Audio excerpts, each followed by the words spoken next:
ada anak kecil mas keluar dari gang. Sret. Di sini nih langsung ada intuisi, anak ini bakal ketabrak mobil. Di depan pohon randu ini kayak ada yang terbang putih-putih gitu. Saya perhatiin terus, terbang kok makin deket, makin deket, amit-amit ternyata kuntilanak mas.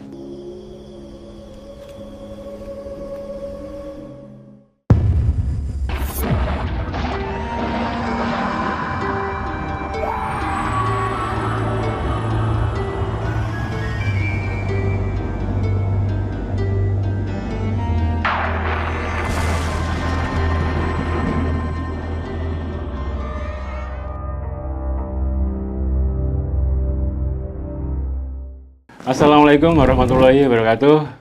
Kembali lagi bersama saya Bade dari channel Jelajah Malam. Kali ini kita kedatangan tamu yang pernah datang ke studio, dan kali ini datang lagi yaitu Mas Agung. Kali ini lagi di Jakarta. Beliau ini orang Solo, pasti teman-teman sudah kenal juga sebelumnya. Dan pada malam ini Mas Agung akan berkisah lagi, berbagi cerita lagi di Jelajah Malam. Jadi pada kesempatan kali ini Mas Agung akan bercerita tentang apa ini, Mas? Siap mas. Jadi cerita perjalanan hidup saya dari kecil yang sempat waktu kecil ini saya mau mati mas. Oke mas, stop dulu mas, jangan teruskan, nanti aja. Jadi gitu ya teman-teman ya, dengar sendiri kan. Dan bagaimana cerita selengkapnya? Silahkan dimonggoin.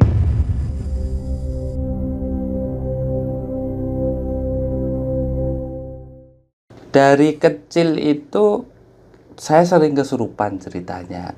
Nah, kalau menurut beberapa orang ada yang bilang saya itu anak IndiHome.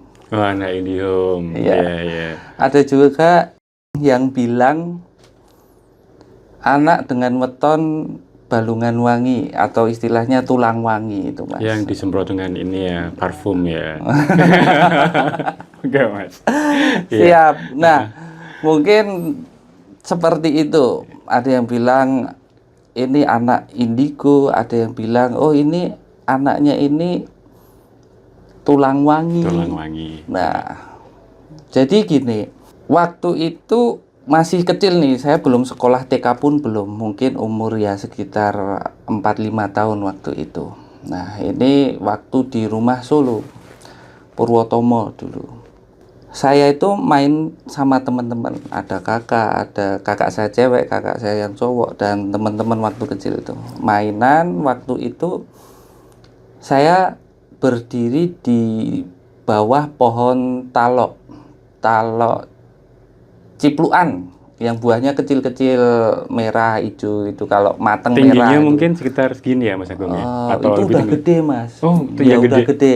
Oh. Udah bisa buat manjat juga, kadang nangkring di atas itu.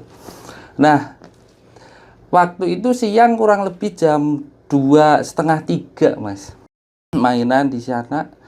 Terus secara nggak nyadar itu saya kayak ngelamun, terus badan ini gerak sendiri, dan saya ngelihat kakak saya cewek teman-teman ini saya kejar lari-lari. Perasaannya Mas Agung seperti itu? Jadi perasaannya seperti itu, cuma kayak ngelamun ngelihat mereka, tapi ini badan gerak sendiri. Saya dengar sedikit kakak saya ini teriak-teriak sama teman-teman, tapi nggak ngedenger jelas. Berarti cuma kayak bisikan atau suara yang jauh? Benar. Saya samar-samar, tapi nggak bisa ngontrol badan saya. Raganya nggak bisa dikontrol ya? Udah tahu-tahu udah malam. Nah di situ dengar dipanggilin ustadz juga kan, katanya tadi kesurupan. Gitu mas. Nah jadi waktu kecil itu kan saya di rumah Purwotomo. Di rumah Purwotomo ini rumah kuno, mungkin bangunan Belanda mas, luas. Jadi rumahnya itu bentuk L. Jadi depan ini teras halaman, terus bentuknya L, terus di dalam tengah itu taman. Di situ terus di taman ini ada ayunan. Biasanya buat mainan sama kakak, mainan ayunan di situ. Dulu juga pernah, Mas. Jadi malam-malam saya itu bangun sama kayak kesurupan, tahu-tahu jalan. Jadi rumah ini kan siku L, kamar itu di tengah. Nah, jalan keluar, belok kiri, terus kanan. Nah, di ujung kanan ini ada sumur. Sumur ini masih bisa dipakai, pakai sanyo, pakai timba itu. Ya, tingginya mungkin segini. 1 meter lah ya mungkin sekitar ya Mas ya. Di situ saya kayak ngelamun mau terjun ke bawah, Mas. Udah sempet naik gini, dipegangin sama ibu, terus disadarin, terus sadar, ya udah balik lagi.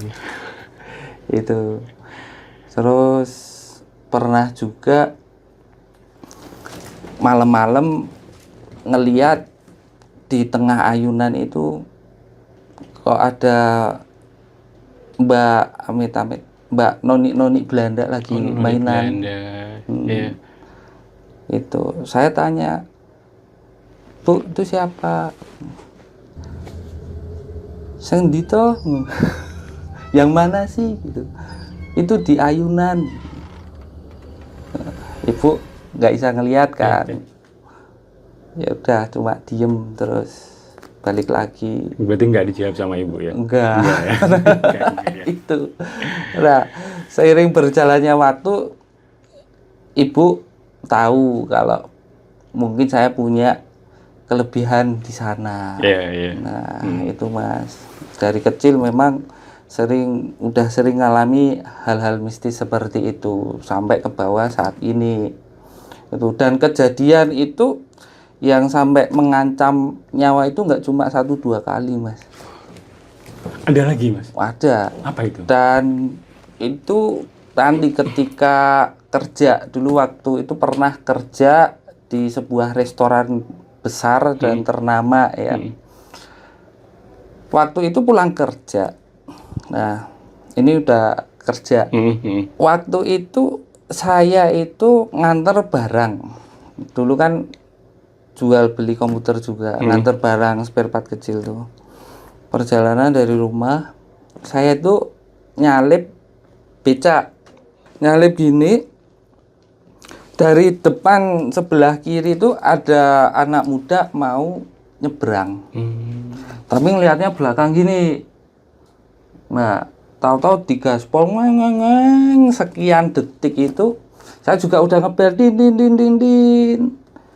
Sekian detik saya itu ngelihat dia itu boncengan 2 orang. Jadi yang satu gini, yang satu itu nyender di pundaknya sini, gini. Sekian detik ngelihat crash, buar. Saya mental, Akhirnya crash, kecelakaan, nge-crash mental.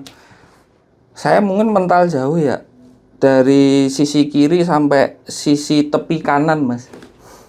Wah, lumayan itu. Wah, Ya.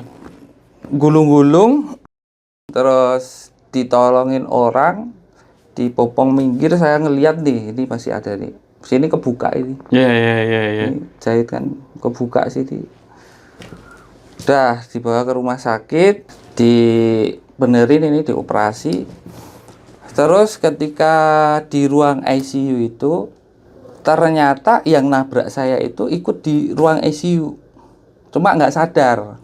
Jadi kepalanya sini ini katanya dijahit. Nggak sadar. Terus waktu itu saya juga takut mau tanya kalau ada apa-apa. Ya udah. Terus saya tanya sama dokter yang jaga, Pak, ini yang satunya mana? Gitu kan. Karena tadi Mas Agung melihat bahwa ini berboncengan. Saya tanya, ini kabar yang satu orangnya gimana kok ini cuma satu? Terus tanya yang nganter-nganter di situ, yang satunya mana, Mas? Yang satu mana mas? Cuma sendirian ini. Itu. Jadi yang saya lihat itu real 2, tapi menurut warga sama dokter yang jaga nggak ada, cuma 1 orang. Kalau sosoknya yang pas waktu Sosoknya Mas Dia bisa masih ngeliat. muda sih mas, masih Oh, muda. jadi bukan, mohon maaf, jadi bukan kayak sosok yang menyeramkan, bukan? Bukan. Sosok manusia Muda. biasa gitu ya? Oh, Muda. iya. Itu amit-amit ya, mungkin itu yang disebut setan budek atau apa. Iya. Itu mas. Motor kan masih di lokasi tuh. Terus saya nyuruh teman, bisa dibawa pulang nggak? Raiso mas aku, motormu remuk. Jadi batok ban depan itu masuk ke dalam.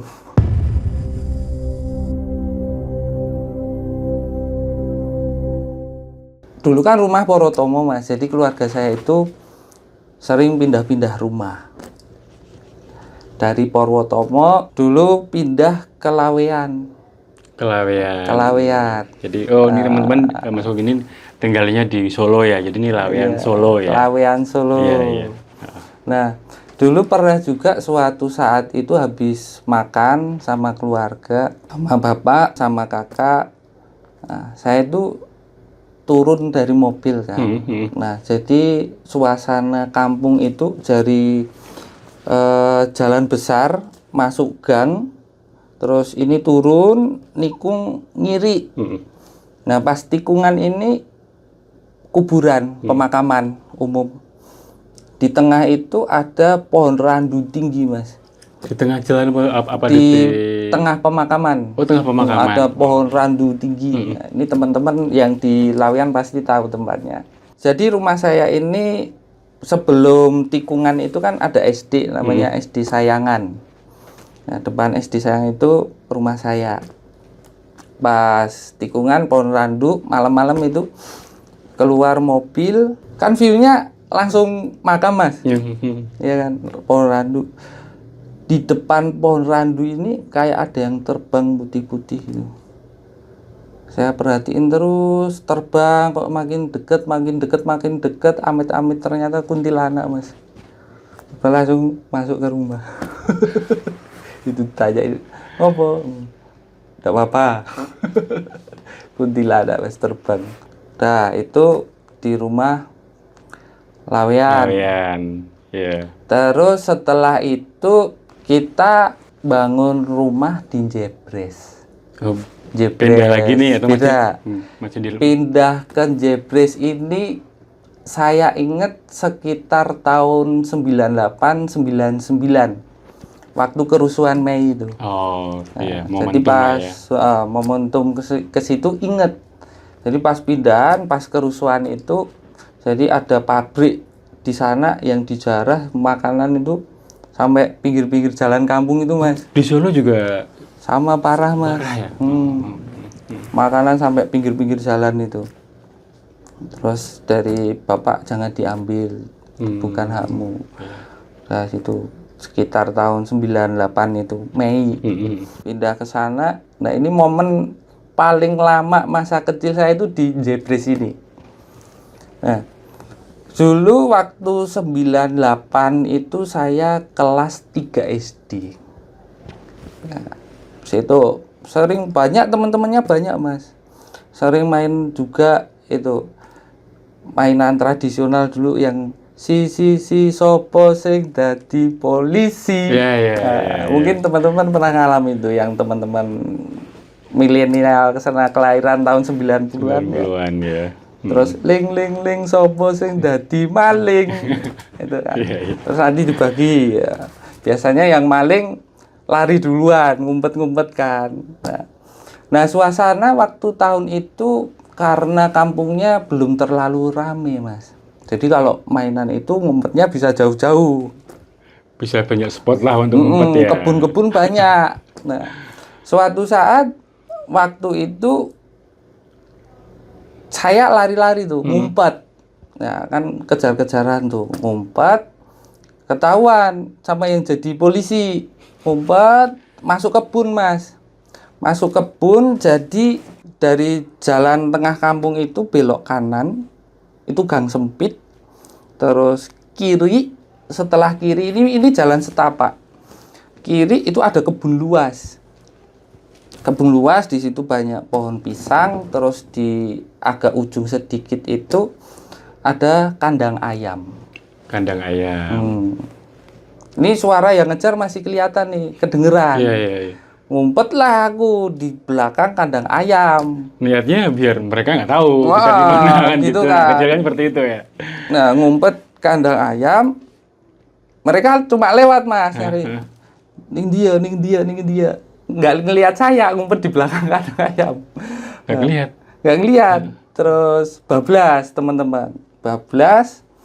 Nah, ketika bablas saya sambil ngatur napas. Di belakang saya ini pohon pisang kan, Mas. Ada suara kresek. Nah, saya nengok ke belakang gini, ada putih-putih berdiri, Mas. Wih, merinding nih. Putih-putih gini berdiri, saya belum sempat ngelihat ke atas, lari duluan. Itu terus ya mungkin itu amit-amit pocongan kan. Pocongan mungkin ya. Lari, udah habis itu nggak berani mainan lagi. Sebelum lanjut Mas Agung, kok kenapa ya kalau orang-orang bilang pocongan itu identik dengan pohon pisang ya?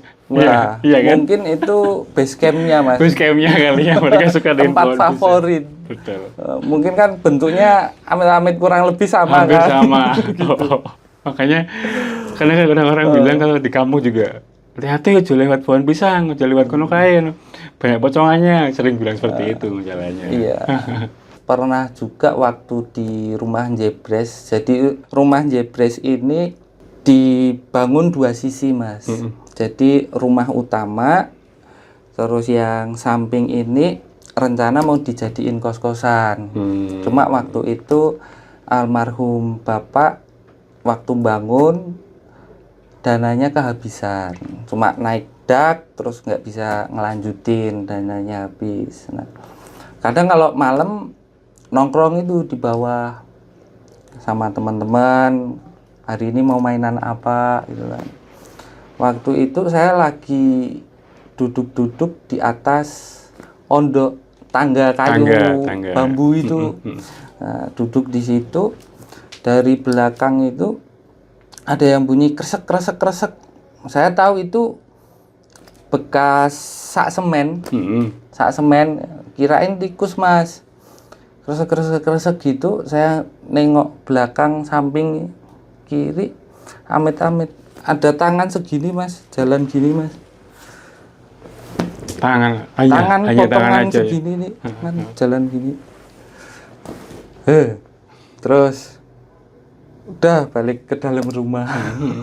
Itu kalau di rumah Jebres ini dulu sepulang sekolah itu biasanya kita sepedaan.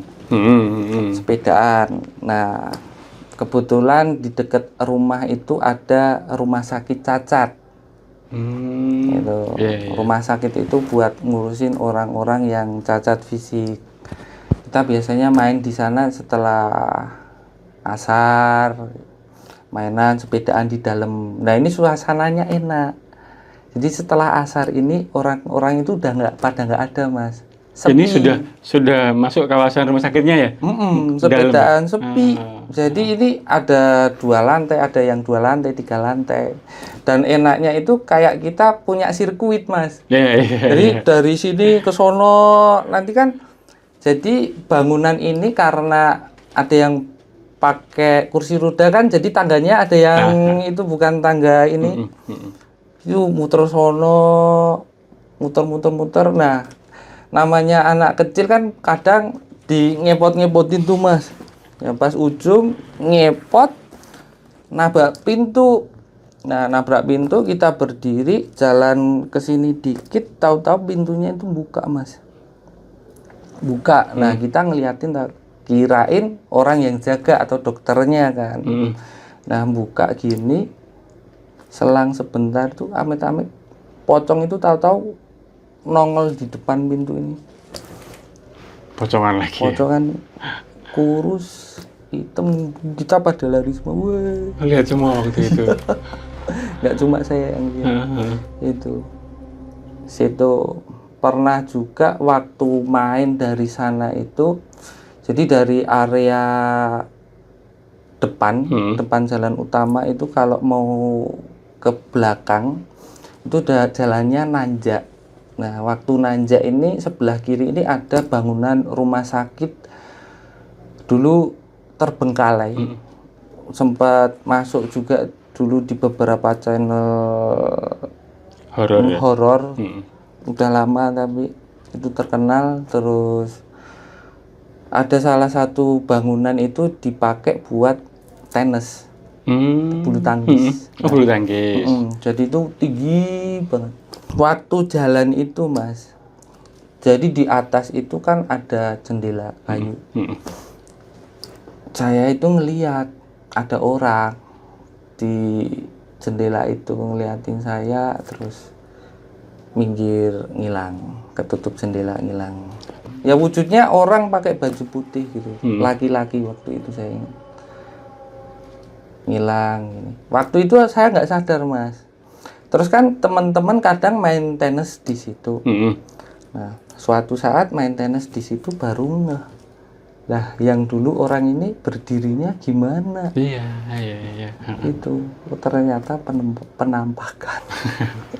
Dari rumah Jepres ini tahun 98 sampai tahun 2010 saya di Jepres, itu momen paling lama. Nah, itu terus kurang lebih itu SMP kelas 2 saya juga pernah sepedaan Mas. Nah, sepintas itu saya ngalamun Mas. Sepintas ngalamun, ini padahal sepeda biasa ya. Saya juga nggak ngebut sepedaan biasa karena waktu itu teman-teman nggak ada, cuma muterin kampung. Saya itu tahu-tahu jempalik Mas. Jatuh sendiri. Jatuh sendiri, bangun-bangun. Sini lutut saya ini kebuka Mas ini. Tempurungnya ini kelihatan. Kelihatan tulangnya gitu. Iya. Oh. Ini kelihatan nih. Iya. Itu. Udah. Sepintas itu. Ngalamun, jempalik, ngerasa sakit, berdiri, sini kebuka nih. Tapi masih bisa jalan. Sampai rumah langsung dibawa ke rumah sakit. Dijahit 11. Itu pada waktu jempalik atau salto ya bilang itu Mas Agung nggak inget apa-apa? Maksudnya nggak melihat apa yang tiba-tiba akhirnya kok tahu-tahu jempalik itu nggak melihat apa-apa? Nggak ngelihat apa-apa Mas. Cuma kayak ngalamun bentar, tahu-tahu kayak gitu. Itu ya?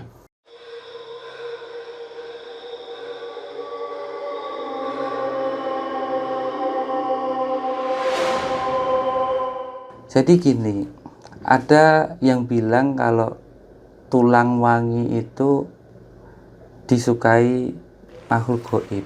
Oh iya. Kadang kalau makhluk gaibnya yang amit-amit nakal, ya pinginnya kamu ngajak atau ganggu gitu ya. Ganggu, sampai bikin mungkin biar gimana caranya mencelakai ini biar mati. Itu Mas. Jadi karena flashback ke belakang itu banyak hal-hal yang seperti itu.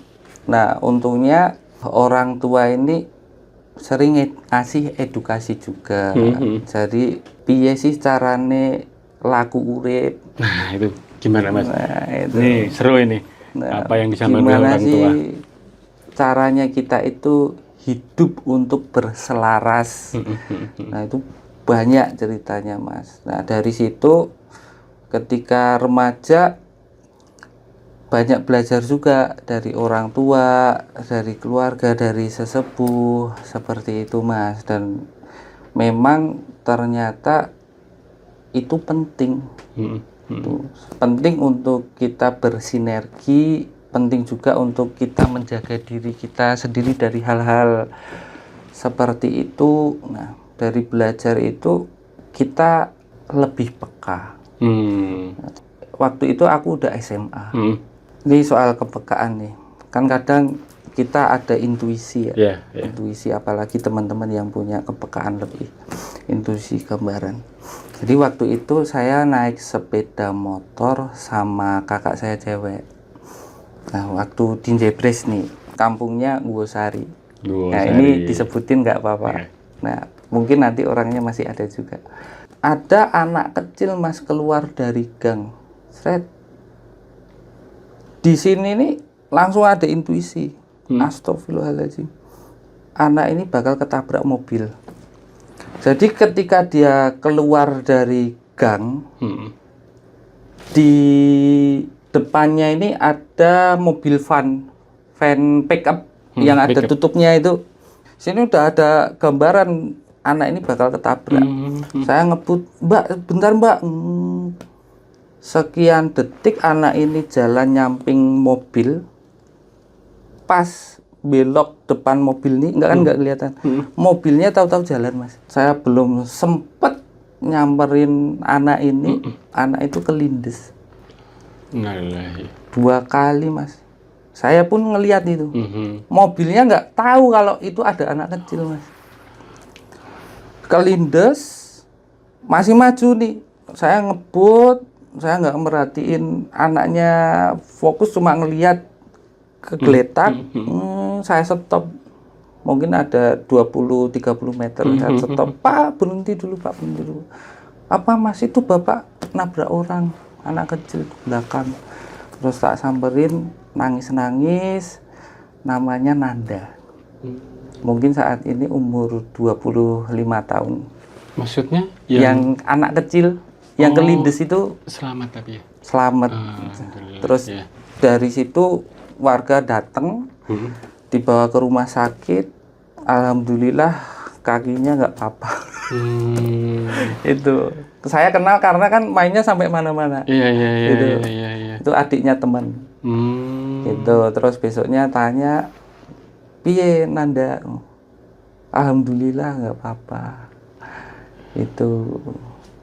Ya berarti gambaran-gambaran yang hal seperti itu intuisi ya. Dan walaupun sebenarnya Mas Agung tadi sudah berusaha untuk sebisa mungkin untuk mencegah apa yang gambaran tadi ya, tapi ya karena mungkin memang waktu ya. Kadang ya seperti itu Mas. Triggernya lagi kalau ngelihat itu dadaan Mas.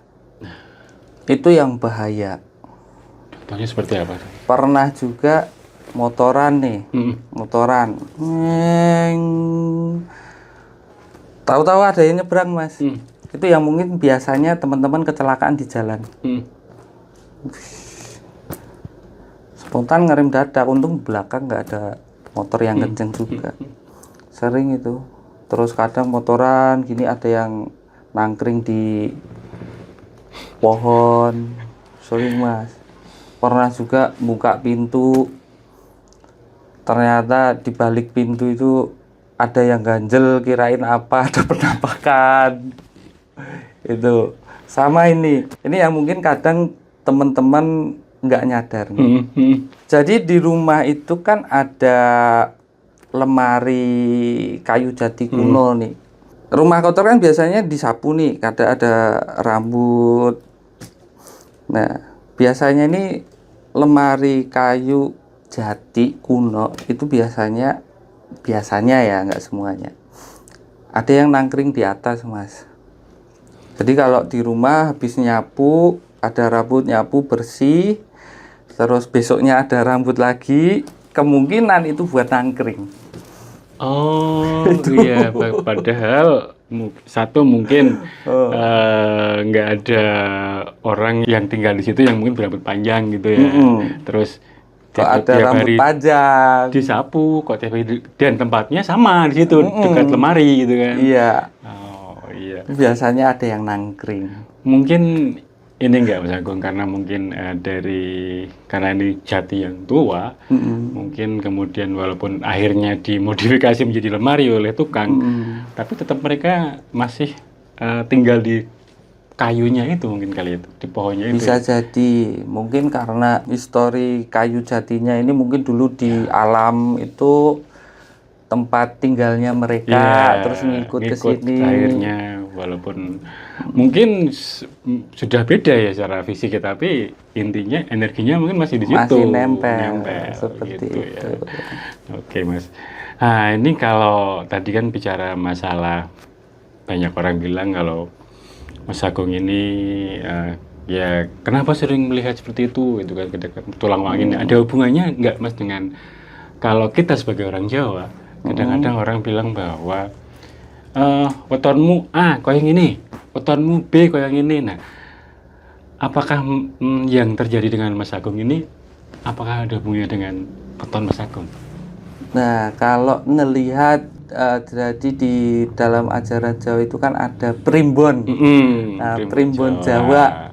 Betul. Nah, kalau ngelihat riset di tempat teman-teman ya, riset kita literasi ya. Literasi ternyata banyak hal yang benar-benar terjadi dengan primbon itu. Misalkan kalau orang tulang wangi, wetonnya ini dan kebanyakan teman-teman yang tulang wangi itu mengalami hal yang sama-sama.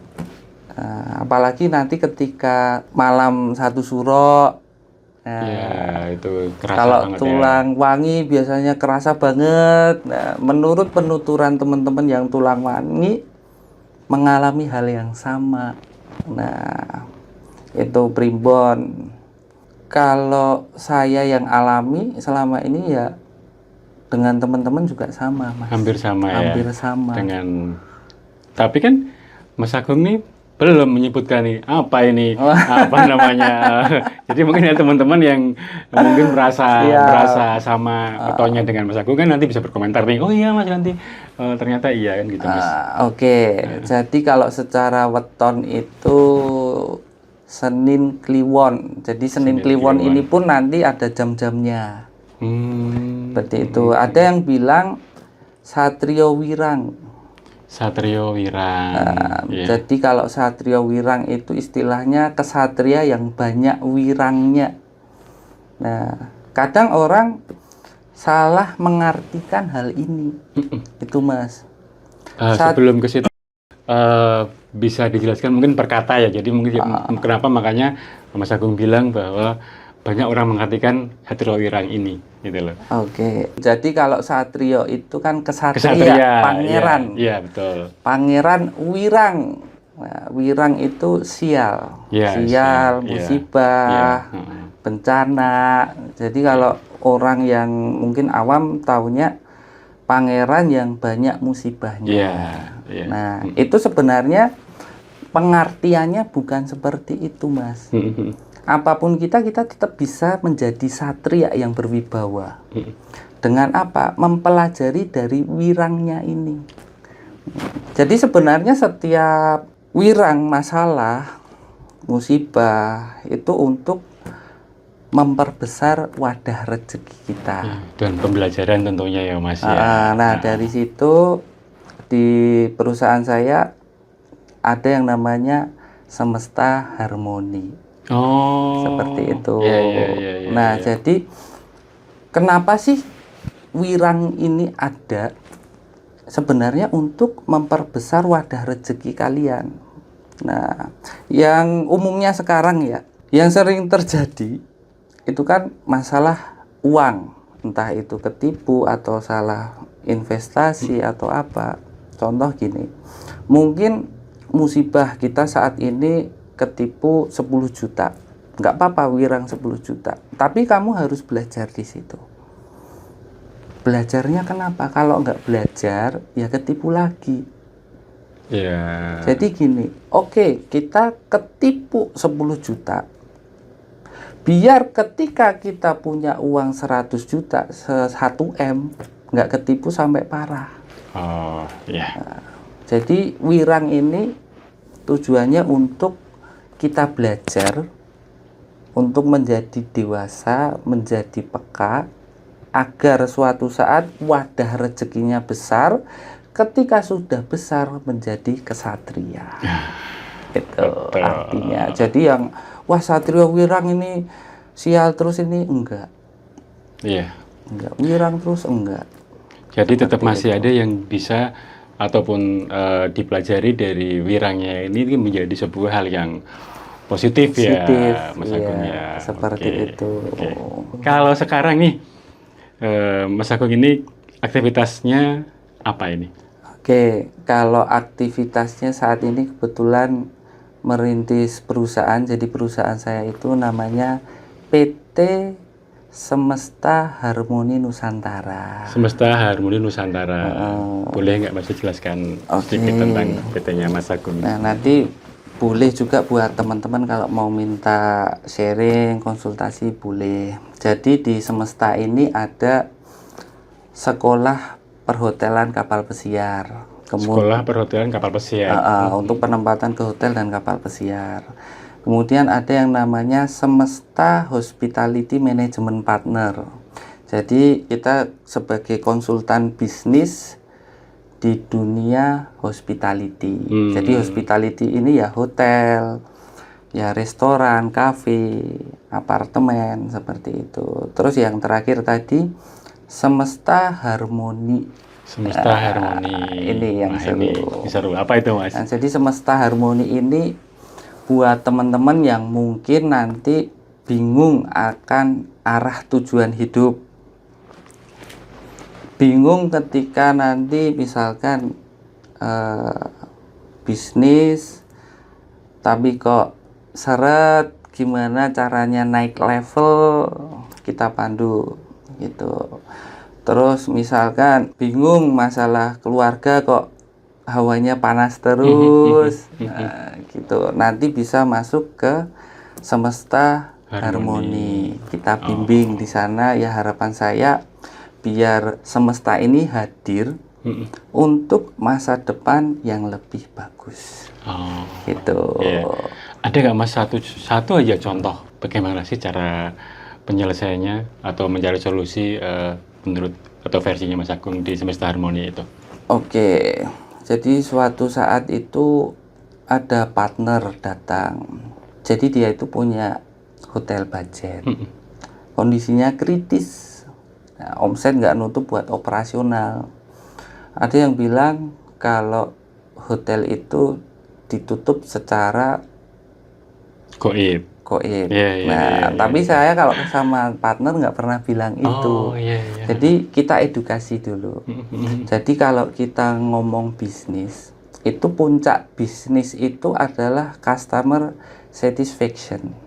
Jadi kepuasan tamu. Dari kepuasan tamu ini otomatis ketika tamu puas, dia akan suka rela mengeluarkan uangnya. Iya. Nah, dari mana sih kepuasan tamu ini? Nah, jadi kalau alurnya ya, customer datang dari luar masuk hotel, area parkir, bersih enggak, gampang diakses enggak, kemudian masuk ke lobby, lobbynya bersih enggak, ada yang bukain pintu enggak, di FO cara greeting staffnya bagaimana, ya.